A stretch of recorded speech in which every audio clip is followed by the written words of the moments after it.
globally, 1.7 billion adults remain unbanked.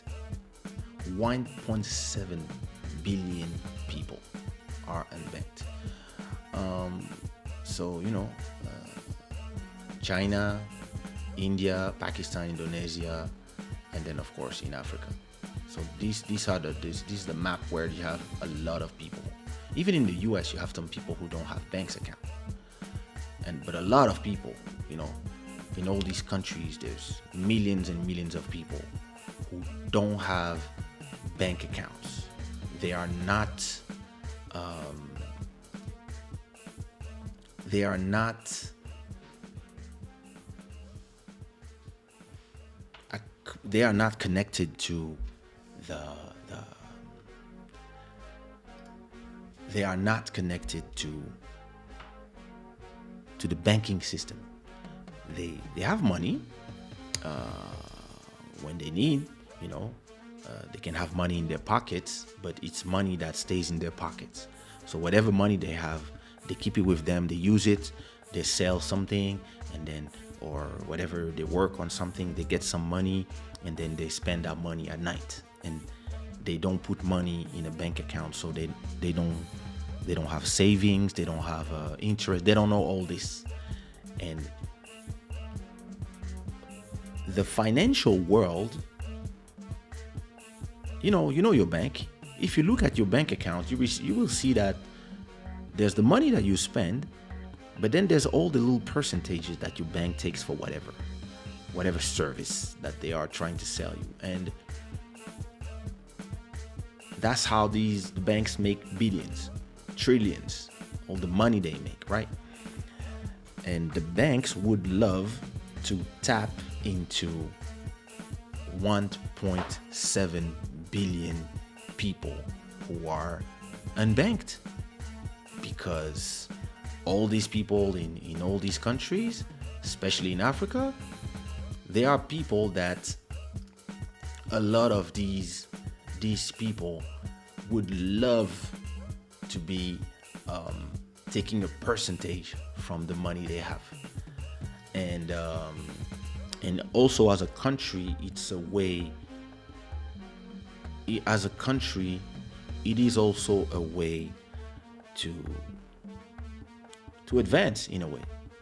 And what is very interesting about countries like or continents like Africa, where there's a lot of people that are unbanked, is that there is a characteristic in most of the people, is that,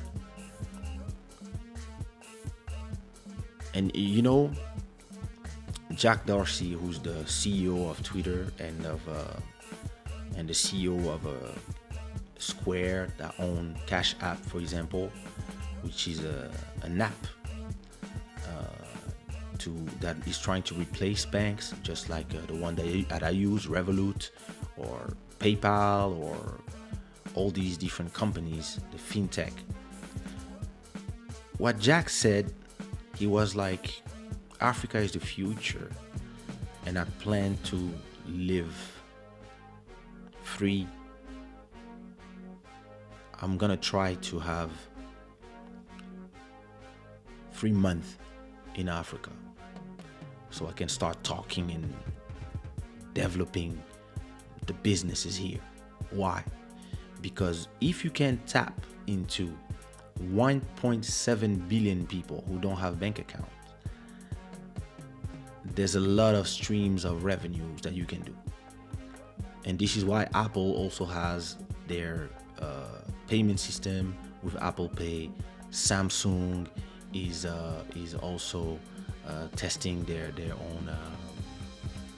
They also have their Samsung Pay, and Google have Google Pay, and you have all these different people who are trying to put their hands on the unbanked. And something that is very interesting about the people of today is that even the people who don't have bank accounts, they have something that we all have, and it's this. So if you are actually a bank, you are actually less. And now you kind of understand why Facebook wants to develop their own currency. And this is where cryptocurrencies like the Bitcoin, XRP, XLM, Ether, etc., can have a role to play, because all these people in Africa, in South America, in China that don't have bank accounts, they all have smartphones. So they can install an app, and they are way more inclined and ready because they've been using phones for so long.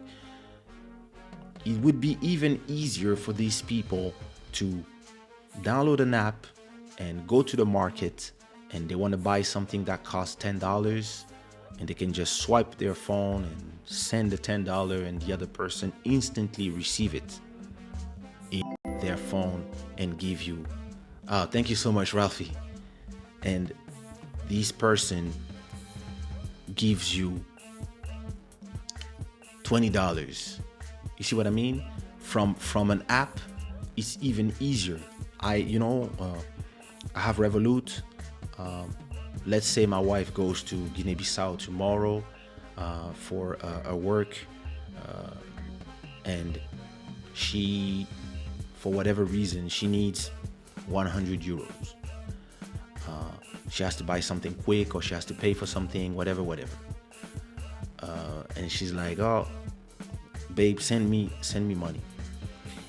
Back in the days, if I wanted to send her money, let's say I'm in Congo while she's in Guinea. Happened to me once, actually. I'm not even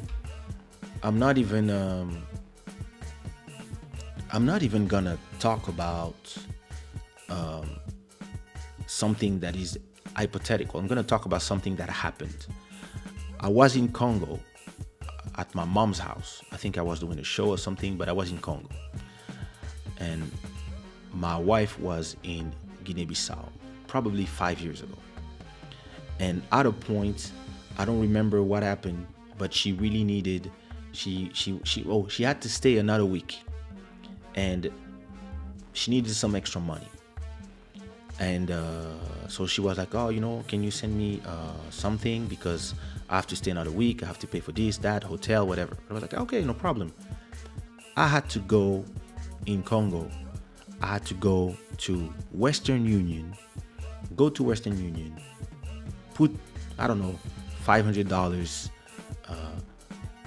for her. Western Union had to send that money to their bank in the US. Their bank in the US have to send the money to the Western Union that is in the bank in the US of the Western Union that is in Guinea. And then she receives, and then whatever, they make sure that is whatever. Why does it have to go through the US? You see what I mean? So that was 5 years ago. Today, if my wife is in Guinea right now and she tells me, "Hey, I need to pay this, or I need to buy that, or whatever, I need an extra 200, 300, whatever," I take my Revolut account, I do dip. In 1 second, she receives her money. She has a credit card that is connected to that, and she can directly retrieve the money from an ATM, or just pay directly with her card. And imagine that if you had all these 1.7 people who are unbanked, and you gave them an app that they start, and it exists already, but not on that scale. I know that in Kenya they have M-Pesa. I know in Congo they have something as well. It is starting, but it is still where people are in Africa, for example, people are still using the dollar. You see what I mean? People are still using the dollar as the money of reference. And this is where Bitcoin, crypto, all these money, and this is what China is doing. China is slowly trying to with their own money. They are trying to, you just talked about it. I just talked about, yeah. They are trying to use slowly the digital yuan and using crypto to undermine the dominance of the dollar. And this is why the US doesn't want all the country to stop using SWIFT. SWIFT is the system that is kind of in Europe. We have SEPA. It's the system that you can use when you want to send money from one bank to another. And so you use this to, you have a few different things. You have the SEPA, you have the SWIFT, which is the American one. So if you want to use dollars to send money from one country to another, from one bank account to another, you have to use the SWIFT transaction system. But what the fintech is doing is removing the land under the feet of all these people. And president with a little bit of clever forward thinking in Africa could decide, yeah, let's make our crypto money so that every Congolese citizen is able to send and receive money to any other citizen inside the country or outside of the country. And it will free the flow of money. And then let's say that once you have a XRP or Bitcoin or whatever, you know exactly how much it goes in dollars or in Congolese franc or in CFA, whatever. And let's say that I have $10. I know that they are worth 0.00 whatever Bitcoin. I want to send dollars. I want to send $10 now to somebody who's in Congo. I can just send $10. My app will transform those dollars from dollars to Bitcoin, send the Bitcoins to Africa, and then the person receives the Bitcoin in Africa, and then it's turned again into dollars or whatever money they want out there, and it's in their app, and they can use it to buy food or whatever, or pay for X or Y or Z. And those banks, they don't want this to happen because, or if it happens, they want to be the ones controlling, because the transaction fees, every time there's a transaction fees, all these tax-free monies, like Big Bo is saying, they don't like tax-free money. So that's why they want to regulate it.